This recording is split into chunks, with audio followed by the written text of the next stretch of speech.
This video is going to be a bit of a guide to helping you with problem number 49 on page 282, which you will see on spot quiz number 17.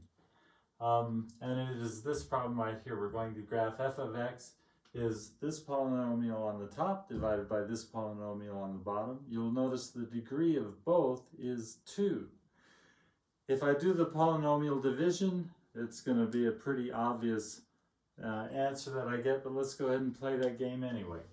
So I have x squared plus 2x minus 3 divided by x squared plus 4x plus 3. And I ask myself, what do I have to multiply this by to get this? 1, nothing else. And that 1 is going to go clear over there. 1 times all of this is going to be x squared plus 4x plus 3. Draw my line, change the signs, and add. These wipe out. This becomes a minus 2x. This becomes a minus 6. And I really am done. So my answer is 1 minus 2x minus 6. Or I'm sorry, that'd be a plus 6 because of the minus sign there, divided by my divisor, which is x squared plus 4x plus 3. This all, as x gets large, the denominator gets larger faster than the numerator, so this whole thing is going to go to 0, which is typical with my remainders. But this is my quotient.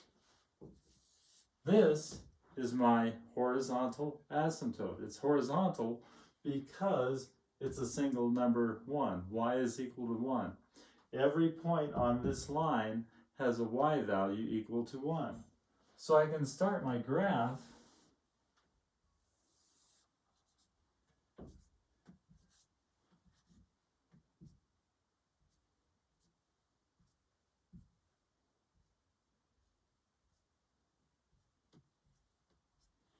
with this horizontal asymptote. Y is equal to 1. That's that asymptote. Now, to get my asymptote for the vertical, I need to look at this and find my factors. And I also should look at this and find my zeros. Well, when I factor the numerator, I'm going to just write f of x here. F of x is equal to x plus 3 times x minus 1. That tells me that I have a 0 at x equal to negative 3 and a 0 at x equal to 1. But something very interesting happens with this problem, because on the denominator, this guy factors to x plus 3 times x plus 1. And what happens is these x plus 3's wipe each other out. They cancel each other. Now you still have a problem here because negative 3 is a 0 in the denominator as well as a 0 in the numerator. And believe me, 0 over 0 in math is a bad thing to happen. Just like something else divided by 0, 0 over 0, it is not 0. It is so undefined, we have no idea what it is. In calculus, you're going to see ways to determine a value for this, taking limits and derivatives and things like this. But right now, this is no man's land for us. And so x plus 3 presents a problem for us. It's not going to be an asymptote because everything is in this function is fine up until it gets to this. Because of the 0 over 0 nature, we're going to just basically have a hole in our graph and not an asymptote. The only true asymptote happens right here where x is equal to minus 1. I will draw that asymptote right now. x equals minus 1. I'm going to draw, we'll figure out the rest of the graph in a little bit. But I just want you to keep in mind that at x equals negative 3, because of the numerator and the denominator being the same at that point, we don't have an asymptote. I can show you in class reasons why, and I'll try to remember to do that. But for this video, for right now, x minus 3, or x equal to negative 3, is going to be a whole. So, I'll show you what that means. Now it's time to do some graphing, and I'm going to look at this asymptote here, and I'm going to say, okay, on the right side, just a little bit to the right of this asymptote, am I very far negative or very far positive?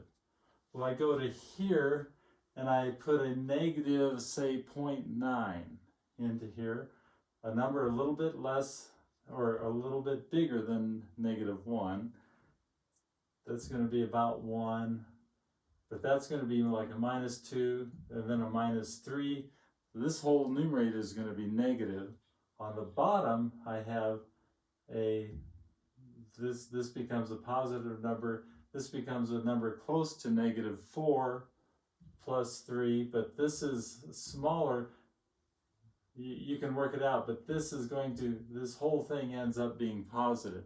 Negative over positive is negative, so I'm going to be starting here and going up. Oh, by the way, where's my 0? My 0 is at 1.